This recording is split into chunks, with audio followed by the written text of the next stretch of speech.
Well, if you're in the market for a compact premium hatchback which offers you a lot of attitude in terms of the styling, then the all-new Ignis is a car that you should check out. Now, what is this car all about? Well, essentially, Maruti says that this is a car they've made for millennials. And what is a millennial? Well, someone who turned into an adult at the turn of the century, which means that Maruti's target audience for this car is someone who is around 25 and 35 years of age. Someone who's sophisticated, urban and very cool, which means that someone like a popular YouTube host that you might know. But we could of course discuss the definition of millennial in the comment section below. Let's get started with the review of this car.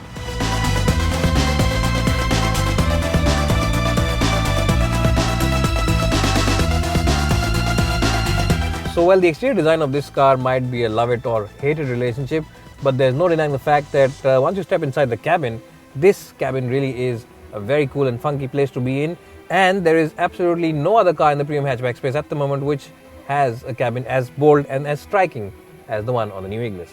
Things like the toggle switches over here really have a very retro and cool feel about themselves. So all the aircon vents are in that toggle switch type. Well, those toggle switches aren't the only thing which add a lot of jazz to the cabin of the new Ignis. You also get these nice inserts over here which are of the same shade as the exterior color of this car, and these also add to brighten up this cabin. But the best part is this nice iPad-like touchscreen which is the control panel for all the infotainment systems as well as the maps. And even though we've seen it inside the Baleno and Ciaz already, it looks best inside the funky cabin of the new Ignis. And why is that? Well, because of this protruding tablet-like design over here, it really adds a lot of character to the Ignis' cabin. And it's a very intuitive to use system. It's a very easy to operate system as well. Well, Maruti has finally launched Android Auto on this infotainment system. Remember, the Baleno as well as the Ciaz used to come with only Apple's CarPlay system. So if you are someone who uses an iPhone like I do, or if you have someone else in the car who uses a Google phone,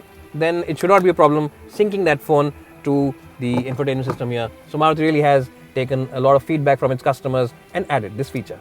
But any Autoportal review without a review of the Practicality would be incomplete. So in terms of practicality, the Ignis is a good place to be in. You get two bottle holders over here where you can keep these small bottles or those Diet Coke cans in. You also get a big tray up ahead where you can keep your wallet and cell phone, and the door bins are large enough to house that big 1 liter bottle from your home. So overall, in terms of storage spaces, this is a good car to be in. You also get a nice glove box which is well shaped and is decent enough in terms of its overall size.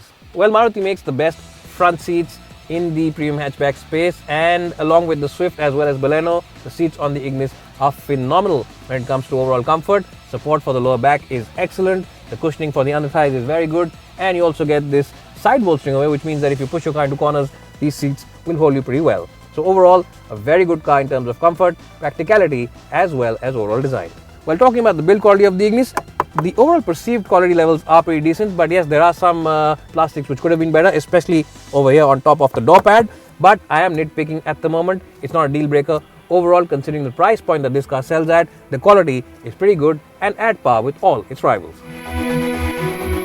Well, so the boxy shape of the Ignis on the outside means that you get a lot of place inside the cabin, and as you can see, headroom is massive, and even room is more than adequate, even for someone who is my height, which for reference is 5'10", and I have adjusted the front seats as always for my driving position, and there's a lot of place under the front seats where I can also stretch my feet. So it is surprisingly a very roomy car at the back. The only small negative is that there's a bit of a hump in the floor panel, so whoever is sitting here will have to negotiate that. And also, it's not a very wide car at the back, so sitting three over here on those long journeys will be a bit of a squeeze. Well, what also adds to the comfort in the back seat is the cushioning on these seats. The backrest angle is excellent. The overall support for the under thighs and the lower back is very good. And what that means is if you are someone who's buying this car to sit in the back seat, then you should be quite okay in these seats for even those long journeys. Well, so the boxy shape on the outside means that not only do you get a lot of legroom at the back, you also get a very good boot area. And as you can see, it's a very square shaped boot and there's minimal intrusion from the suspension. There is a bit of a loading lip, but it's not a big issue because the boot is genuinely pretty generous and is surprisingly good enough considering the compact dimensions of the Ignis. So overall, this boot can generally accommodate an entire family's luggage for that weekend trip to the hills. Well, so here I am driving the all-new Maruti Suzuki Ignis. Now, this car comes with two engine options, and we've already seen those options on the Swift as well as the Baleno before. The engine options include the 1.2 litre petrol as well as the 1.3 litre DDIS diesel engine. Let's talk about the petrol engine first, and it is an absolutely smooth and buttery unit. It's a very good unit in terms of refinement, and even when you rev it hard, there's very little noise which enters the cabin, because all the noise is really at the exhaust, and the exhaust note on this car is very sporty as well, which adds a lot of character to the already sporty nature of the Ignis. Well, so what you will love about the petrol engine is the fact that it is a very fuel efficient motor. Now, our onboard trip computer has been showing us figures in excess of 15 kpl since the morning, and remember, we are driving the AMT version in the city. Now, Maruti is offering you an AMT gearbox on both the diesel as well as the petrol, and it's the first time that Maruti is offering an AMT gearbox on the 1.2 litre petrol engine. So far, they've done it on the 1.3 diesel with the Desire. This gearbox on the 1.2 litre petrol is a lot smoother than we've seen on the other cars in the Maruti range with the AMT gearbox. Yes, there is a little bit of lag still when you're using it in the automatic mode or even in the manual mode for that matter, but it isn't a deal breaker, and it's definitely a lot better than we've seen on the WagonR, the Celerio as well as the Alto automatic versions. So Maruti really has done a fantastic job improving the AMT technology that they already have.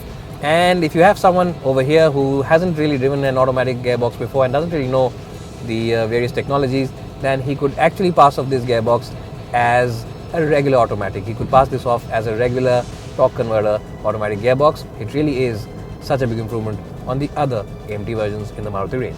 And what they've also done a good job is with the manual gearbox. The AMT, of course, offers you hassle-free driving, but if you are someone who considers himself a keen driver, then it is the manual gearbox that you should choose. And why is that? Well, simply because this gearbox is really slick. It has a very nice and crisp shift pattern, and if you choose the mid-spec version of the petrol engine with the manual gearbox, then that car doesn't cost a bomb, which means that you will have a very big grin on your face, because you know that you've got a car at a very affordable price, but it offers you very good driving dynamics.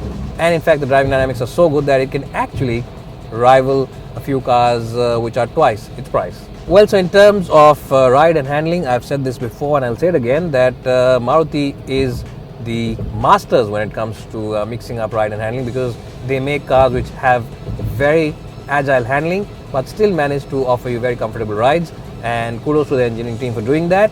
Well, despite its compact wheelbase, the Ignis does feel very stable on the highway, and even in the city, it's only the very sharp crevices which enter the cabin. Now, the suspension on the car isn't very hard, nor is it very soft. It's supple enough to soak in the bumps at slow city speeds, and it's good enough to really feel rock solid on the highway when you're doing speeds in excess of 100 kph. So as I just said, Maruti has done a very good job in that department, and I'm of course saying all this without getting paid from Maruti, so please don't write in the comments below that I am biased towards the company, because as you would have been seeing for a long time, we are YouTube's most unbiased and honest car review channel here in India. Well, the performance is pretty good with the petrol motor, and it's a pretty agile unit as well. Special mention has to be made of the steering wheel. No matter which engine you choose, the petrol or diesel, the steering wheel really is very good, and the car turns in really well into corners. There's loads of grip, and the steering wheel offers you very good feedback as well. It has very good communication, and it's light enough for city travel, which means that you don't end up making biceps, but it's not so overtly light that you start feeling nervous on the highway. So again, Maruti has done a very good job with the steering wheel as well. While talking about the diesel engine, if you have driven the Swift diesel before, then you will be very familiar with this engine, and it's an engine which has a lot of turbo lag before 2000 rpm, but once of course you cross that and go all the way up to 4,500 rpm, there's loads of performance available. The only thing is that this engine is now starting to show its age, and when you rev it, it does tend to become a little boomy and noisy inside the cabin, so that's something which can be a little annoying, but it's not a deal breaker. I'm just nitpicking at the moment. Well, the gearbox on the diesel engine is also pretty good. In fact, the clutch is also very light, and it has a very nice and springy action to it. In fact, it's so light that you might actually end up thinking that you're driving the petrol instead of the diesel. Well, but if you consider yourself a keen driver and are buying this car for pure driving purposes, then you should definitely choose the petrol engine with the manual gearbox, and it really will put a smile on your face, simply because the steering wheel is very accurate. It's got a lot of feel in it, and the gearbox also is a very snickety-snick unit, and that, along with the fact that the engine loves to rev, makes it a joyous car to drive.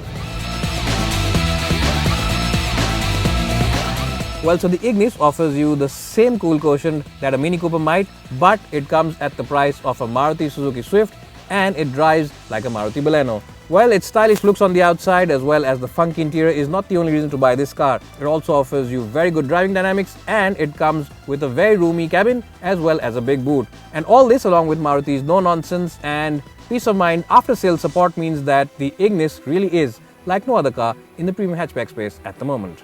And even though you might not be a millennial but consider yourself young at heart, then the Ignis is a car that you should check out simply because of all these qualities.